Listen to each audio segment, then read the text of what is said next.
Good morning, good morning, good morning, good morning, good people. Yeah, you know what it is. Hard worker, scrappy, unfiltered, and sometimes unhinged football content. Hard to explain, but you know it when you see it. Doing it daily our way. I don't know what you're talking about right now. Redraft and Dynasty Fantasy Football, we got you covered. You know their defense is ranked like 31st in the NFL? NFL draft prospects and rookies? Now you know you in the right place for that. Absolutely. All right, then stop saying it.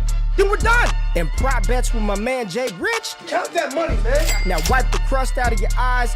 Get you a cup of coffee. It's time to wake your ass up with Ray G. You honestly are making absolutely no sense, and you sound silly as hell. Hey, good morning, good morning, good morning, good morning, good people. Oh, I need the mic. My bad, Jay. Good morning, good morning, good morning, good people. It is Thursday, April the 7th, 2022. We are scrambling to get shit done, but we are glad you decided to wake up. Ray G, hopefully ESPN is watching. Adam Schefter getting paid $45 million a year, or $45 million contract. Troy Aikman, $90 million. Joe Buck, 75 M's. Jay, I tweeted ESPN yesterday, said if they're looking for some diversity, some equity, some inclusion in their YouTube division, come holler at us. Bunch of white guys. Get some of the brothers on ESPN talking a little fantasy football, talking a little prospects, talking a little players. Get us on there. We're ready. Wake Up is ready. ESPN, come holler at us. Jay Rich, how you doing, baby? I'm good, man. I'm good. I was laughing. I was laughing because you said if you want some equity. I'm like, I don't know what equity we bring, but we certainly bring some equality to ESPN's programming. But I'm good, man. I'm good. I'm repping the Red Sox jersey opening day, baby. But yeah, my face, because the problem was I'm trying to get the AirPlay to work. We got those AirPlay issues over here on the TV. Trying to get the AirPlay to work, it didn't work. I'm like, I'll just turn the TV off. But bro, when you open the show, the mic ain't even in front of you. I'm like, oh my God, man. I was already telling you that I woke up super late this morning. So I was just like, damn, man, we got to do the show. We got to get everything ready. But we're here, man. A bit of a lengthy intro, almost 5 minutes to get us settled in. We're here now. Good morning to everybody who's here. I'm excited, Jay rolled out of bed. Jay rolled out of his non-bed bed sheets and just jumped on. Literally rolled out of the bed because people don't think you have bed sheets for whatever reason. I don't know, but we're glad that people are tapped in today. Thank y'all for dropping by on this Thursday. It's our Friday for the show. Shout out to our partners, Prospects. If you live in Arizona, you can now play with us. You can now use the promo code WakeUp. Instant deposit match up to $100, dollar for dollar. Make sure you use the promo code WakeUp. Tap the link in the description. Real easy for you. MLB opening day is today. I know nothing about baseball, but I get, 162 days to bet this damn game, Jay? You better believe.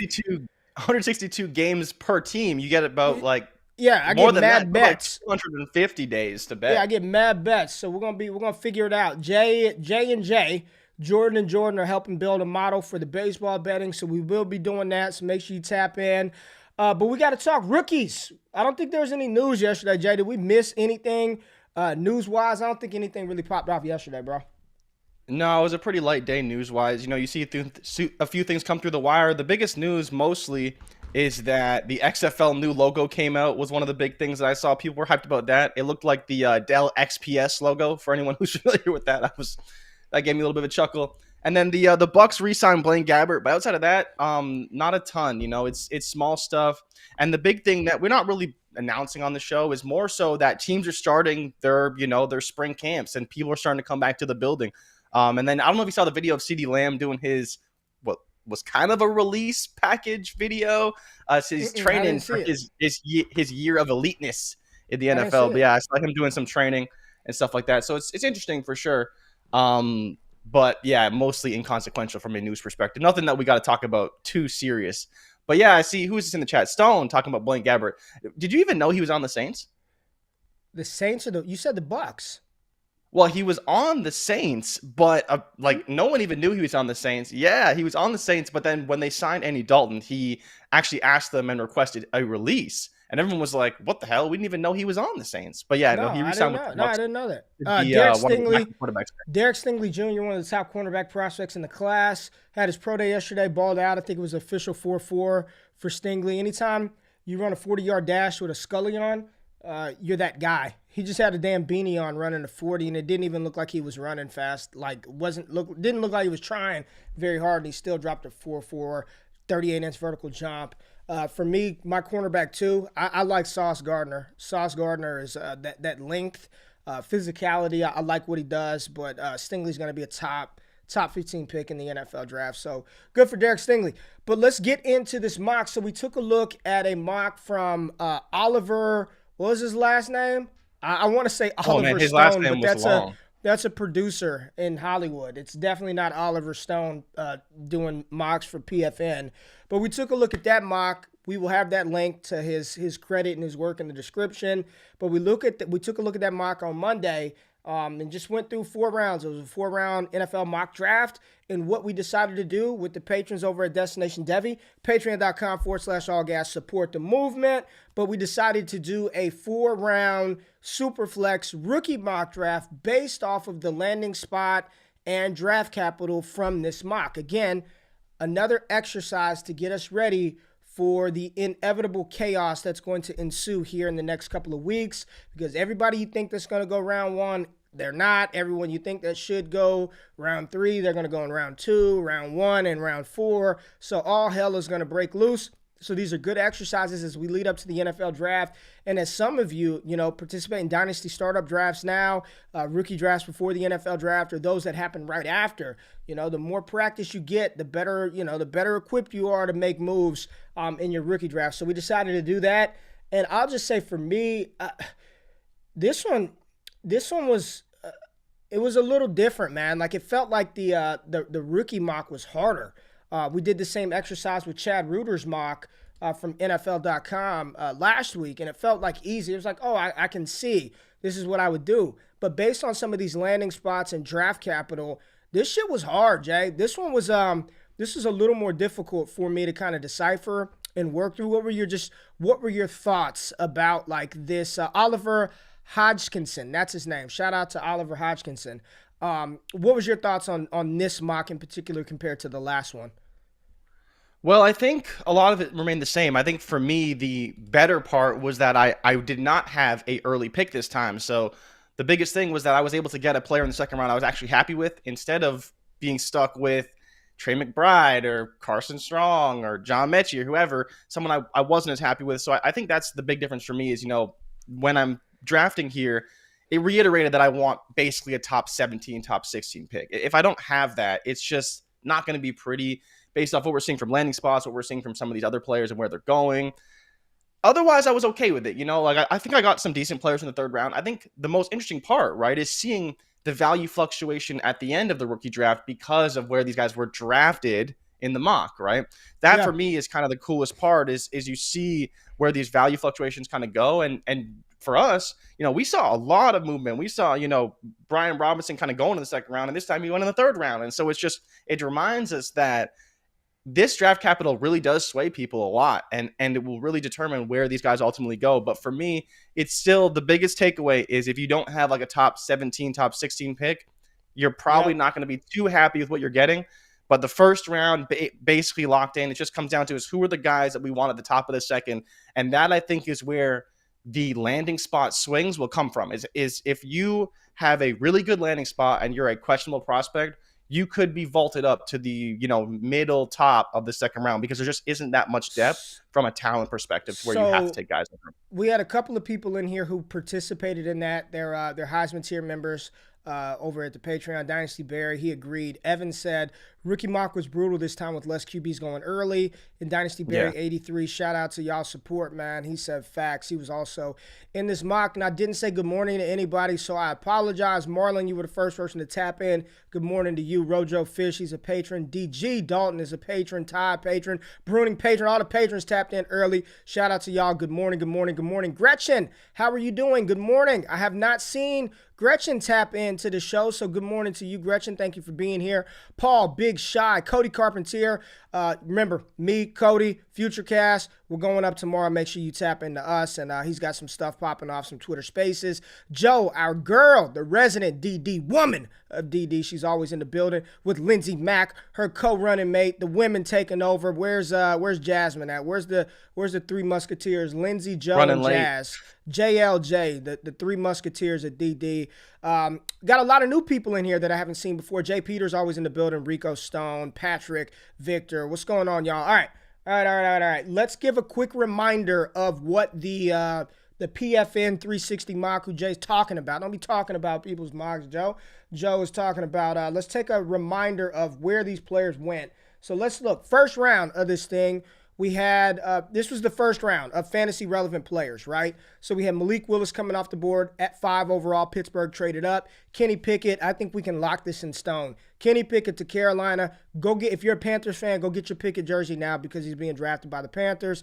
The Jets, we saw reports that they offered the 10th overall pick for DK Metcalf. Whether that was true or not, the Jets wanted wide receivers, so they decided to go with Garrett Wilson. J-Mo at 15. Drake London, Kansas City traded up. They said, oh shit, run on wide receivers, got to go get Big Drizzy. They traded up to 19 to get Drake London. Chris Olave, I think the best fit. Green Bay Packers went at 22. Treylon, pair him with Ryan Tannehill, with Derrick Henry, and with A.J. Brown. You got the Monstars on Tennessee, and then Jahan Dotson went at the back of the first round. Let's go to the second round real quick and just talk about the players who got picked there. Where's that at? That's first round. Where's that? Second round. All right, second round was a little slimmer, right? We didn't see a lot of quarterbacks.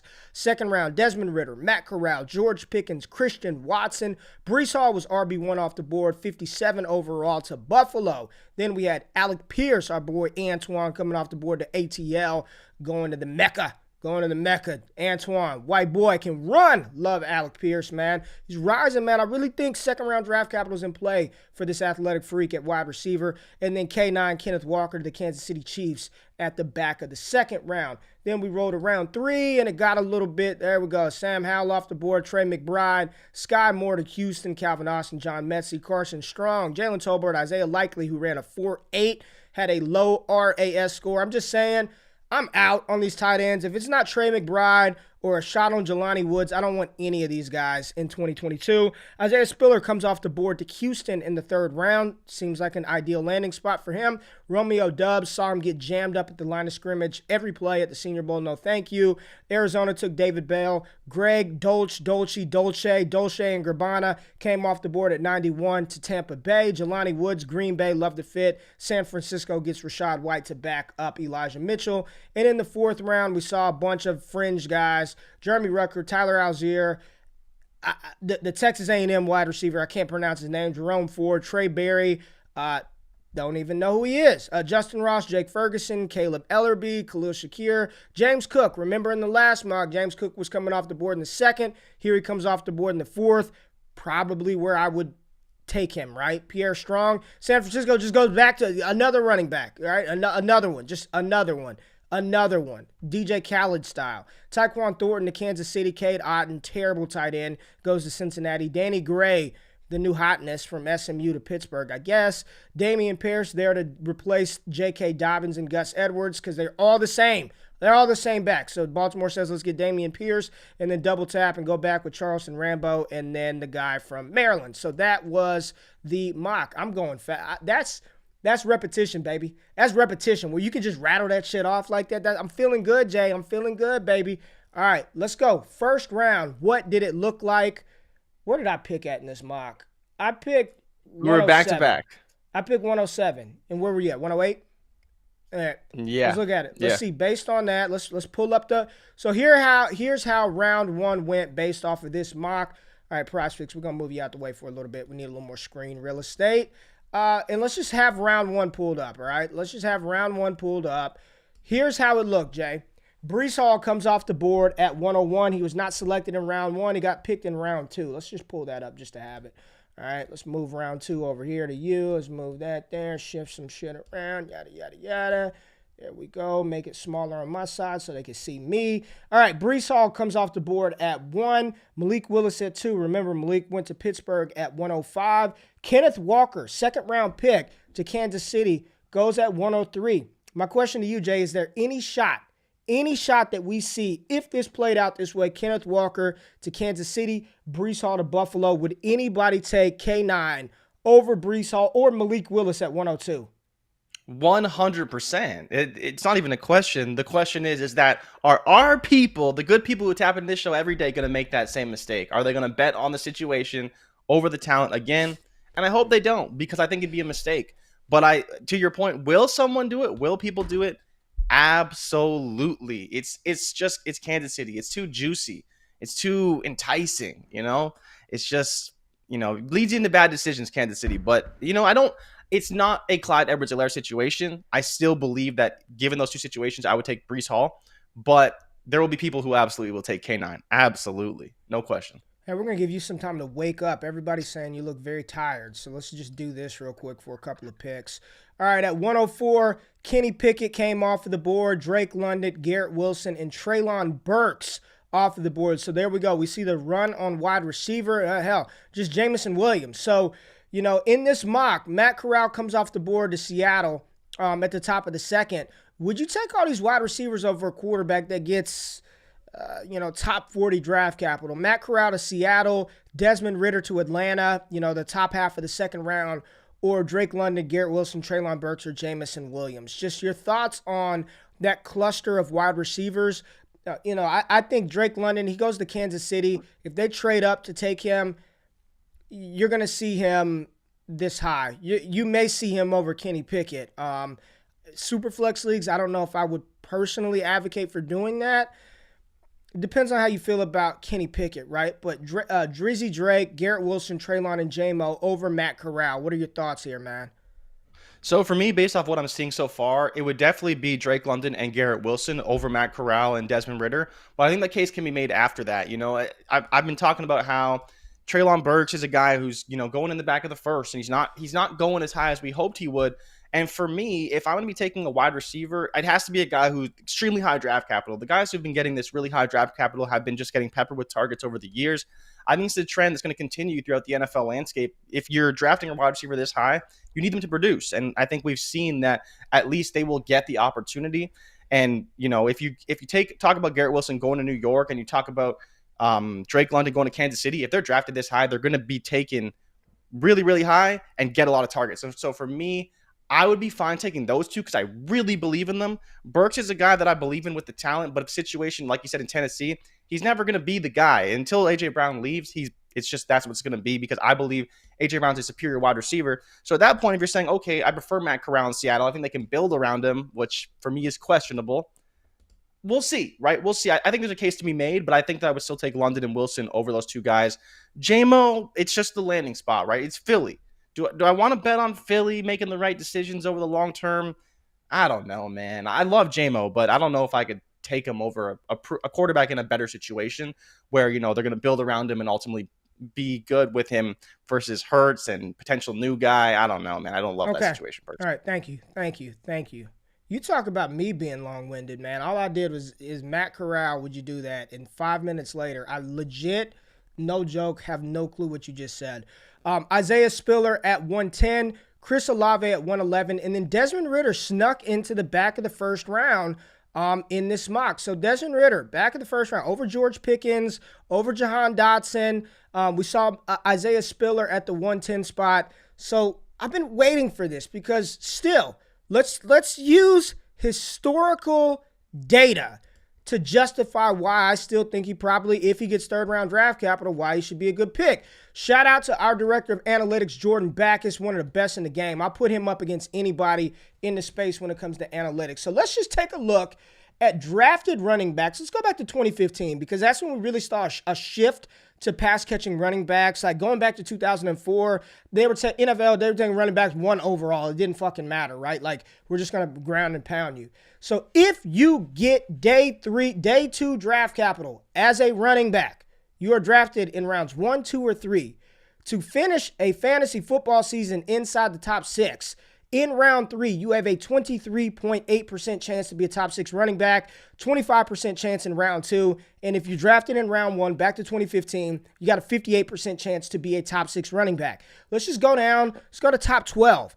If you are a day 2 running back, I don't care if it's round 2 or round 3, you have a 33% chance to finish top 12 fantasy season, a top 12 fantasy season if you're a 3rd round pick. If you're a 2nd round pick, 31%. If you're a 1st round pick, 66%. This is just historical data.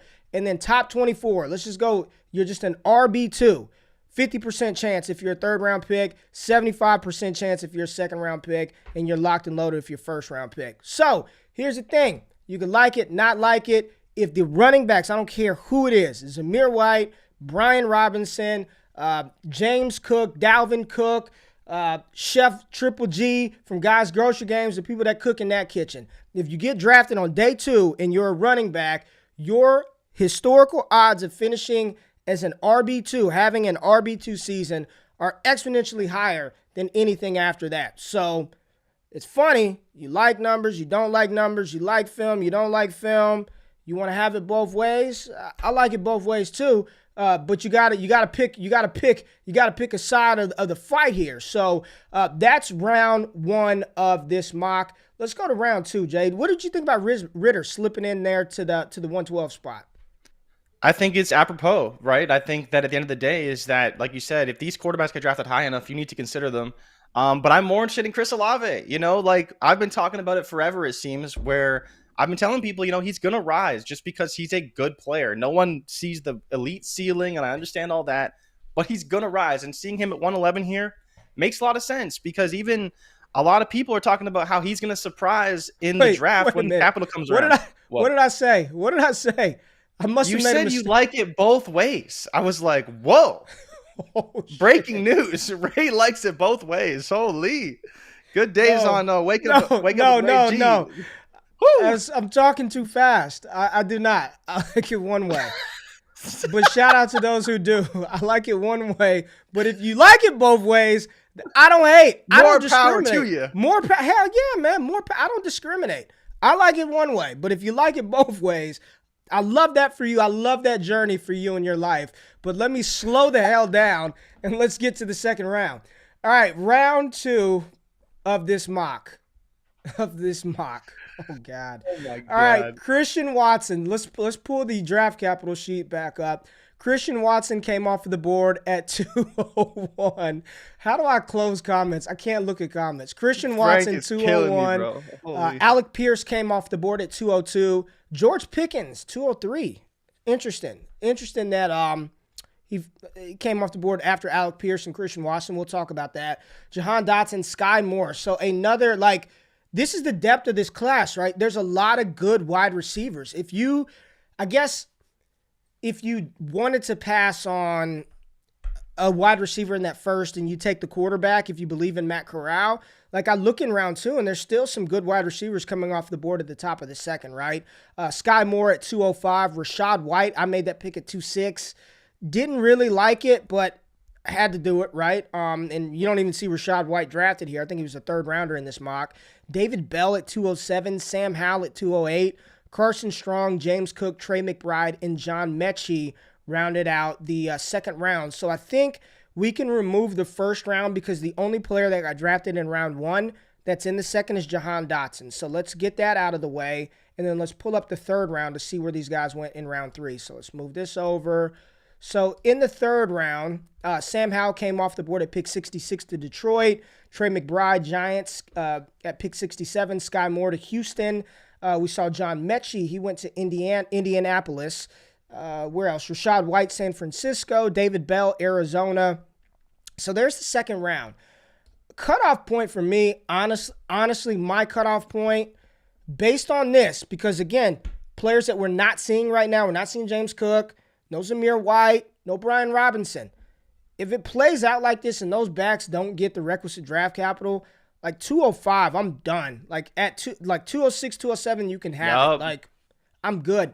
And if it's tight end premium, okay, give me 206 because I pushed Trey McBride up into that cutoff point. But after that, I'm done, man. And would you take Alec Pierce? I get it, athletic, he's got a ton of upside. But would you take Alec Pierce in this mock, this situation to Atlanta over George Pickens or Jahan Dotson as a 1st round pick? Wouldn't take him over even Sky Moore. But I think this is where I was talking about, and I was laughing because these are our draft slots, right? I had 205 and you had 206, but it felt like the cliff just fell off after You Sky did, Moore. man. People are gonna say, oh well, Sky Moore's only a 3rd-round pick, but I'm like, for I'm me, with you, I look Joe. at the situation going to Houston. This is almost like the Terry McLaurin situation, right? Brandon Cooks is still there. We're expecting him to leave, whatever. But with Sky Moore, if he gets the draft capital, he has the breakout age, he has the production profile, he has the 10-yard split, he has the quickness, he has the acceleration. If he goes to Houston, I'm fine with it because the situation is great, right? But the drop off after that is like, I don't really want any of these guys based off this mock, more than anything else. But Well, I'm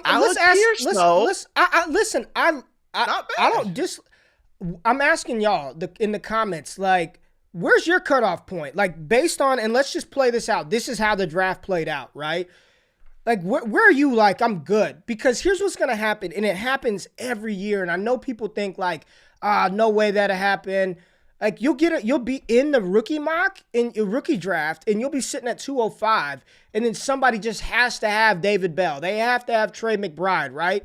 And we haven't talked about it yet, but we've been talking about it privately inside the Discord. I know I'm jumping ahead 2 years, but Dynasty, like you're thinking about best ways to pivot. And right now, maybe 2023 first are a little hard to acquire because people know the class is dope. But 2024, I'm telling y'all, when you start to see some of these players this season, this college football season, you're going to be like, man, if I can trade like the 206 for a 2024 first rounder, I'm out. You can have Carson Strong. You can have John Mechie. You can have all the Sam Howell you want. I'm out, bro. And Cody said it. 206, 207, I'm done. Then I'll be back. And that's it. Cody just nailed it. If you want that second rounder so bad, trade me a 2024 first and give me a 3rd rounder. Give me a 4th rounder, and I'll throw fucking darts, man. I'll throw darts at Pierre Strong. I'll throw darts at Keontae Ingram. I'll throw darts at random running backs in the 3rd or 4th round. Let me get out of here. Like, James Cook, like, no. Carson Strong at 2.9? Even he went, where did he get drafted? To Minnesota at pick 77? Maybe. Maybe he's the Kirk Cousins replacement, but I'm out, man. Nope. 206, 207.